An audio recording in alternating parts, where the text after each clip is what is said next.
અત્રે ઉપસ્થિત આચાર્ય મેડમ, સ્ટાફગણ, વિદ્યાર્થી મિત્રો, ગુડ મોર્નિંગ. આજનો મારો વિષય છે ગીતાજીના શ્લોક, અધ્યાય 5, શ્લોક 19 થી 21. શ્લોક નંબર 19. ઇહેવ તેજિતઃ સર્વો યેષાં સામ્યે સ્થિતં મનઃ નિર્દોષઃ હિ સમઃ બ્રહ્મ તસ્માદ્ બ્રહ્મણિ તે સ્થિતાઃ.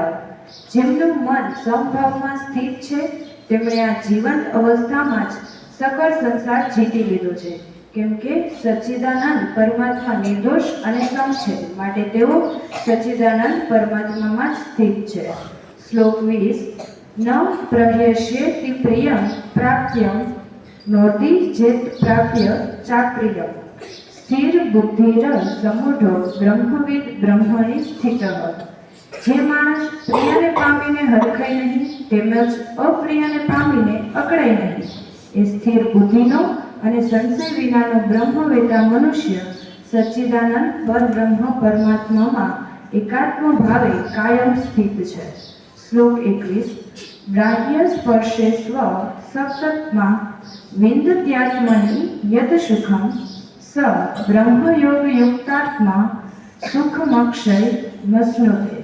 બહારના વિષયોમાં આસક્તિ વિનાના અંતઃકરણવાળો સાધક આત્મામાં સ્થિત જે ધ્યાનજનિત સાત્વિક આનંદ છે એને પામે છે. એ પછી એ સચ્ચિદાનંદ પરબ્રહ્મ પરમાત્માના ધ્યાન સ્વરૂપ યોગમાં અભિન્ન ભાવે સ્થિત માણસ અક્ષય આનંદને અનુભવે છે. Thank you.